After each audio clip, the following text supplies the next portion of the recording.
Welcome to the Green Room with Teddy and Christie. Today we have Texas Hill in the house, and we're super excited to chat with y'all today. They have an upcoming Scenes House concert on November 8th, so be sure to check that out and get your tickets to that. How y'all doing today? Doing wonderful. Solid. That's great. A lot of Awesome. energy in the room. Yeah. We're trying not to all talk over each other. We did that. The first interview we did today, we all answered every question at the same time.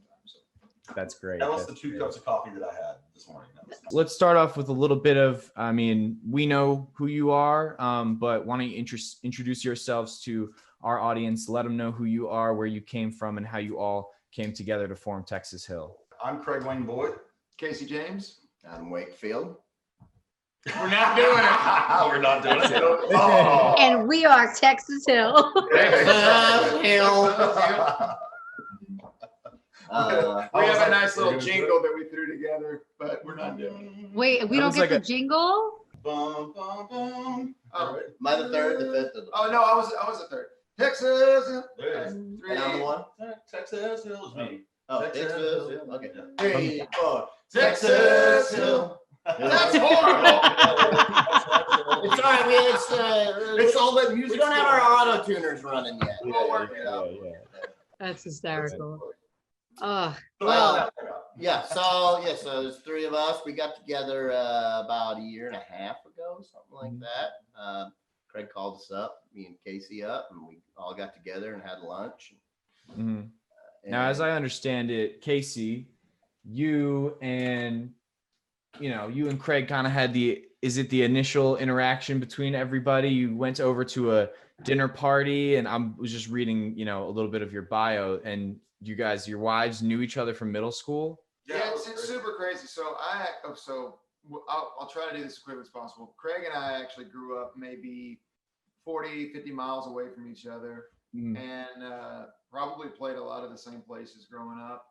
And but strangely enough, I never ran into him until I was in Nashville. And Craig was doing heavy metal at the time. totally fits. So there's no shade in that. I love heavy metal. Excuse me. I have a heavy metal record, actual vinyl record in my guitar case right now from last night. Anyways, but Craig knew Adam before I knew Adam, and you actually knew Adam before you knew me, really. Yeah. So that was, but it was a small world. I've been out on the road. Adam and I played probably his favorite show ever. We were playing Busch Gardens, and my wife come running into the bus. She was like, "Whatever you do not go on stage with this guy because he's really, really good." Really good looking. Yeah. And I called him up anyway. That was one of those things. And then Casey and I hanging out was one night sitting in the garage after about the 3rd record deal that fell apart, trying to figure out what I wanted to do next. And I really wanted to get back to what I love, which is harmony parts. And I was like, who would I want to sing with? And both of these guys, I'm huge fans of both of their voices. And so I did some arm twisting and tugging at heartstrings to get them to come together and try it out. It's like, let's just sing once. And from that moment, I think we've been together every day.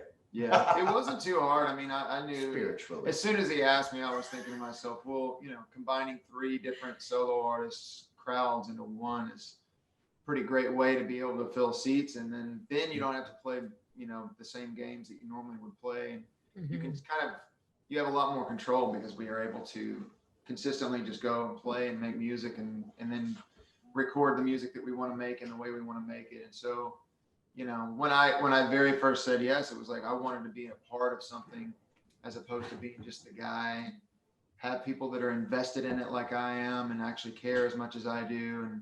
And then there was just at the time when you asked, I was just in a place where I was really ready for just to be in a band, like have the brotherhood and learn from people and to grow. And it had been so long since I was able to do something like that.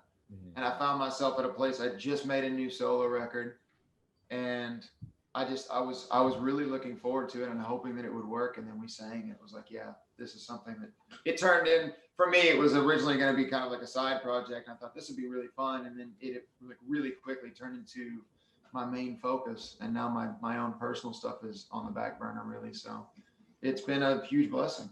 Adam, your turn on the sofa. These guys found me actually this new app called Singer, and what you do is you go through and they swipe right for me. And Craig's There like, is an right. app like that. It's called Vamper, and you find bandmates. It's like Tinder, but for musicians. Like, serious? I'm dead serious. What? And like, there was a minute where I was like so desperate to find that I like downloaded it. I looked and I was like, this is atrocious. I'm just gonna go through my personal network, and I deleted it. That's our new story, by the way. We're gonna totally change that. Change Well, I met on honestly, Vamper. the way music's going, you pretty much can just choose your musicians by the way they look. So, you know, it totally makes sense to me now. Oh my gosh. Yeah, no, they they hit me up. We got together. We started singing. You know, I was just out of a record deal, kind of like Craig was, or getting out of one. Just put out a singer-songwriter record, and was real, you know, just happy with how the record come out. And I was, you know, I don't know, I'm not like, where's the trajectory of my career or whatever. It's more like, hey, these guys want to play some songs. All right, I just want to make sure I make enough money to pay my rent and then play some music I like. So that's really all For that sure. comes down to, you know. So what I'm hearing is like, it's like the Eagles without all of the drama. Without That's what I'm some hearing. of the drama. Got some of the drama. I still have to wear my ref shirt every once in a while. Oh, oof.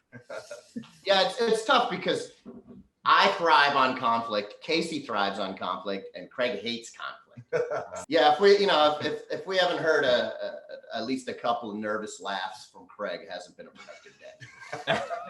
Yeah, see? There you go. There it is.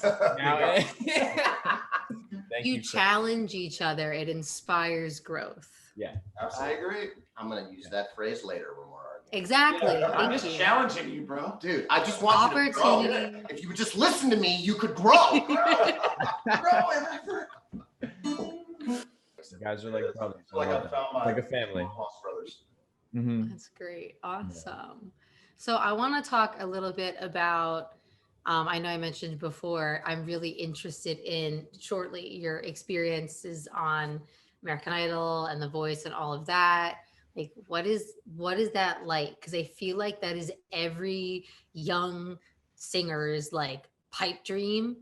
And so I just want to hear about it, like And from I the feel inside. like 'Cause I don't think I'll let you start. I'll start. Coming from an outside perspective, I have no idea what it's like to be on that other side. So please enlighten us. Well, you know, it definitely wasn't my dream at all. I was very judgmental of it before I went through the process, because I felt at that time I had been, you know, gigging and touring as a musician locally in Texas and the surrounding states, and did a few things out of state, which I always thought was really cool.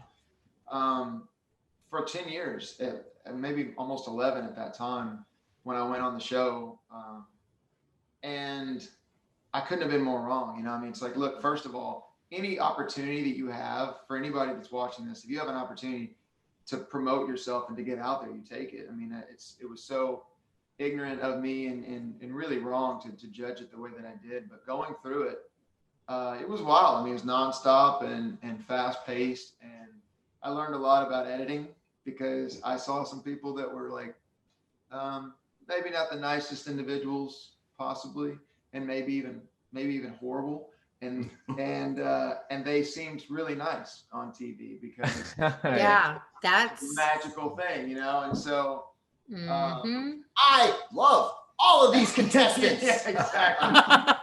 You know, so you learn a lot in a small amount of time. I love jumpy stuff. So, and I really, I grew up without television or, you know, cable and all that good stuff. And so I didn't really understand the show or the dynamic. And I just thought, oh, I'll go and try it out. And I really wasn't expecting to get as far as I got. And I was super thankful. And I don't think any of us were really. Yeah, I was gonna say I didn't. I didn't I meant about him. Oh, yeah. Oh. But Come really, on, you know, you know I'm digging on him. You know I'm not making it inclusive. What's it statement like? about it. What's it like to have that, you know, I'm taking a shot at this. I don't know what's going to happen of it, but now I'm here at these final stages. Like do you come to that realization, or is that something that you kind of think about afterwards when you reflect on it? I took each day, like I'd never thought about anything but what I was doing at the time, which is probably why I feel like I did as good as I did. Because if I would have been really thinking about everything, then I would have probably gotten, overwhelmed. And I think some people did. Like, I watched people, the pressure just got to them and they just cracked and they broke. Yeah, my experience was similar to what Casey's talking about. But we had, I think I liked everybody on the show, though. That was the only difference for mine. I did too. I did. I'll tell you specifically which contestants I didn't like. I want to hear all about Blake Shelton, but we'll get there. Oh goodness, that's that's probably the number one question I get. I was just gonna say, no one's ever asked that question. But no, for real, for me, the experience was I went in. I was pretty jaded. I was coming out of yet another crazy thing. Like, just us coming together was one of those moments. But I had just literally come back into town. I was sitting like in the 30s on Billboard, and I found out that the label had closed their doors. I was coming in off a radio tour. So I was like way down in the dumps, and I got an email about The Voice, and I was like, "This is a joke, right?" I literally typed that back to because it was a casting company, and it's like, "What is this?"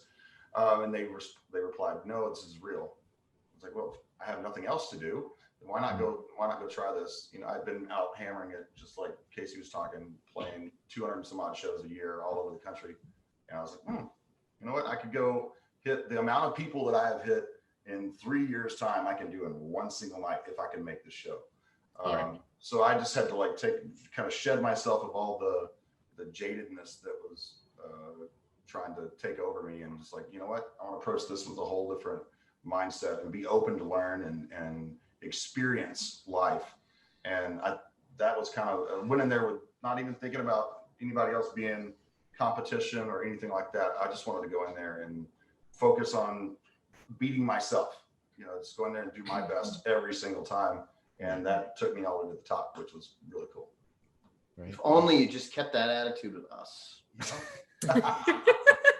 We're carrying this band. I don't know what he's doing. My legs are tired. My legs are tired. Mine was pretty similar. I mean, I was never really considered myself an artist or whatever. I was just a musician playing a bluegrass band when a producer guy, talent scout, I guess, approached me and to go to sing on the show. And I'd actually already auditioned like 3 or 4 times before that. Cause I remember watching the show being like, these people aren't very good. I feel like I can. You said that? No way. You thought you were better than because a lot of the contestants were on there. They were like, I was like, wait, this girl does what? She's a drama major, and she doesn't really play guitar, and she doesn't really know how to, she's just kind of, it's like her minor, I'm like, what? I've been playing music since I was a kid. Like, I feel like I could do better on this show, So what he's saying is he saw me win the show and decided, if he can do it, then I can. 100%. So I went on. So I actually auditioned like 3 or 4 times, singing soul music, singing like Stevie Wonder stuff and everything. Oh, I love Stevie Wonder. Yeah, it's my dude.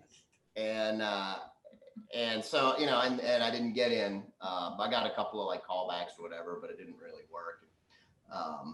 I guess it just wasn't, with those shows, it's about kind of what they're looking for at the moment.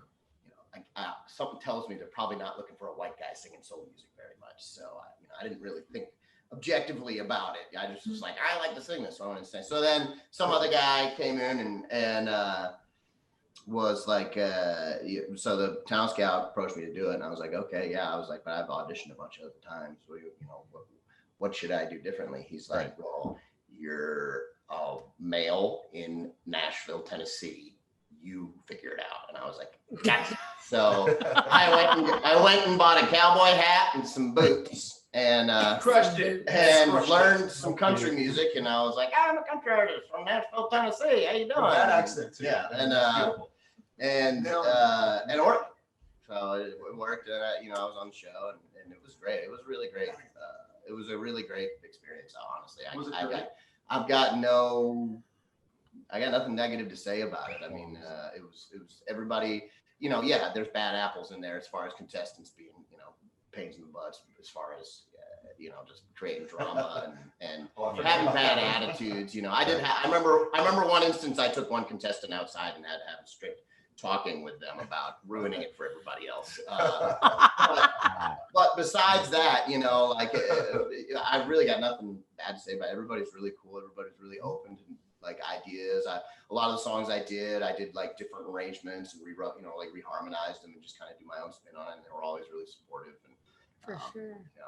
That was fun. I think that's everybody's biggest misconception about those shows is everybody thinks they're trying, that when you get there, they're trying to tell you what to do and how to express yourself. And it really was not that at all. They were very, they were very open to what I wanted to do and play. And That's cool. It was a really great experience. It was fun. I made a lot of lifelong friends out there, and everybody thinks it's like a competition, but it really isn't, man. You're all stuck together in the same hotel. Yeah. So, I remember a bunch of us just sitting around singing songs for each other, helping each other out with our different songs. I mean, I remember writing chord charts and stuff for people, lots of the times back there, and singing my songs for other people and having them listening to them, give me feedback. So it was a really supportive, at least my season was. I don't know if it's like that every season. No, Right. no, it's not. I guess maybe that's a thing with the voice that was really cool because my experience was just like that too. And then getting to work hi-hat she's like really famous for so far as a choreographer and set designer, but I would sketch what I wanted and like, hey, can we do something like this? And Just be there. all of a sudden 2 days later I'd walk in and my set was what I had drew. I was like, dude, this is crazy. That's awesome. It's pretty wild. Being able to have that kind of I stuff. didn't do any of that. That was I was fun. like, Yeah. just make me look cool. Yeah, Make me look it's a cool. double-edged sword for me when I think about things like that, because I'm not a big fan of anybody like judging or how do you compete Yeah. when it's Right, a subjective matter. Oh, well, that song was really good and that song wasn't. I mean, well, What is the value of this performance? Yeah. but on the other hand, Who's the it's like, ultimate judge on that? Yeah. it's an Well, opportunity for people to get out there and do what they do and be seen. It's a great I think the first half of the show is pretty, as far as judging. I feel like the first half, even 75% of the show, is really just judging who's singing in tune and who's not singing. Yes. Yes. And then once you get past that point, I feel like it's just really subjective and kind then of it different becomes people's art. opinions. And then it just depends on how many country music fans are voting and how many these Yep. kind of fans are voting. Right. The only way to become a really good singer, like especially somebody with me who has zero innate vocal talent. When I started singing for the What? first 20 years, it was Practice. terrible. I wish I had videos. Thank I'm you. glad I don't. I believe But- that. Yeah. Horrible, terrible singer. And so I sat in my basement for hours and hours and hours just going through it, being super critical of every note and every tone. I mean, listen to my voice. If my voice sounded like the way I talk, everybody would be like, I don't really warm up or anything, so I feel bad. I feel like I need to like send y'all an email, like please take care of yourselves. You're gonna get Yeah, a. hey, feel free. 'Cause Yeah. Speaking of Blake Shelton, if you knew his warm-up routine, you'd probably kill yourself right now. I love him. Oh, okay. So is he like? What is is he it? really, like a America's marble sweetheart? there? Old Red. He is a funny dude. Yeah. He's a I funny dude. adore at least his public persona. I adore him. That's his personality pretty much all the time. Yeah. I'm not gonna lie. Except his natural speaking voice, he has a lisp that you wouldn't know about, and He does. Oh, Kidding? I was like, I was like, what? is this the King's Speech? They're gonna make a movie about it. Like, Like Shelton. Blake's lisp. yeah. No. Yeah, no, he's a really great guy. He's just Yeah. super, If anything, the best thing that he did for me on the show was it was nice to just interact with a normal person who was like cool and chill and just was like, look, this is a job right now, because that's the thing on those shows. It's like you got all the contestants that are like, oh my God, I'm gonna be famous. This is amazing. And then you got a whole staff of people that have done 12 seasons already. They're like, oh, she thinks she's gonna be a rock star.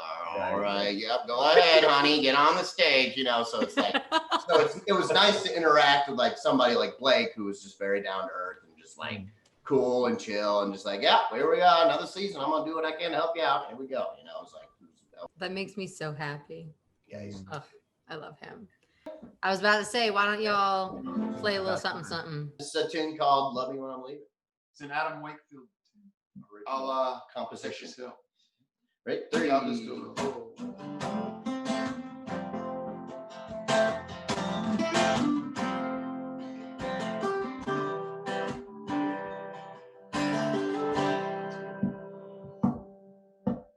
Burn me down, call me late. When I get back, it's always the same, and that's fine. Your lonely heart gets angry. It's easier to blame me, I don't mind.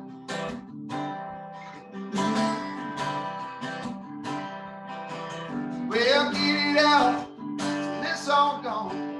Be okay, baby, just as long. Oh yeah. As you love me when I'm leaving, I have something to hold on to, just enough to keep me believing we can see this thing through. Every mile I put between us is one less mile I have to ride. Before I set this guitar case down, come back to you for the last time.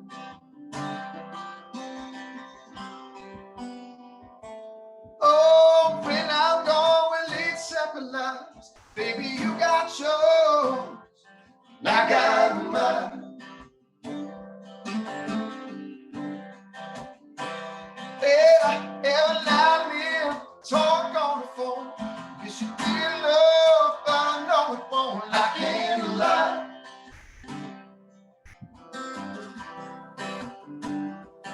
And no rumors fly about what goes on out here with me back at home, but I know I won't pay no mind, 'cause you love me when I'm leaving. I have something to hold on to,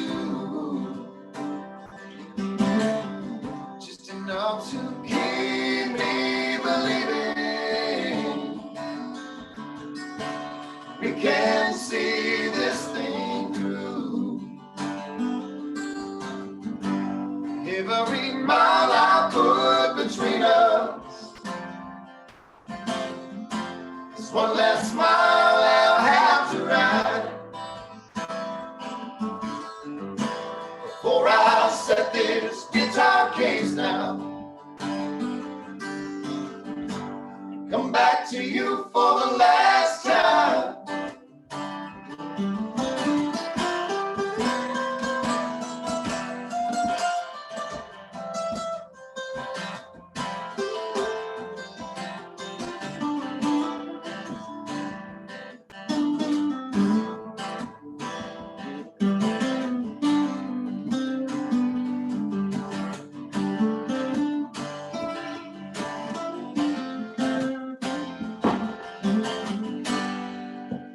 Love me when I'm leaving. I have something to hold on to, just enough to keep me believing we can see this thing through. Every mile I put between us, it's one less mile I have to ride. Before I set this guitar case down, come back to you for the last time. Before I set this guitar case down, come back to you for the last time.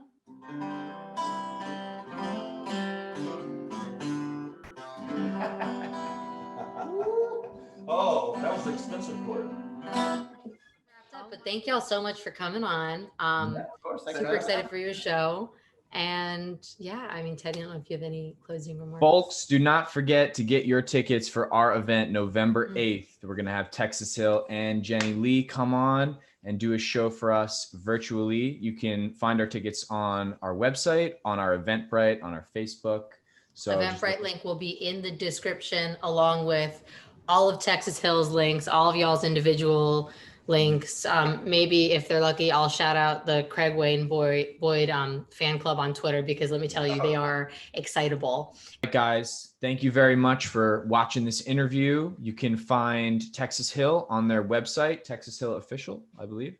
Find all their socials there. Make sure to go ahead and buy your tickets for our show on November 8th, our house concert. We're going to be putting it on live from the Bowery Vault in Nashville. So make sure to go to the link below or to our website or Facebook page. And their socials will be pictured in somewhere on your screen. And yeah, thank y'all for watching. You keep us going, and we appreciate y'all.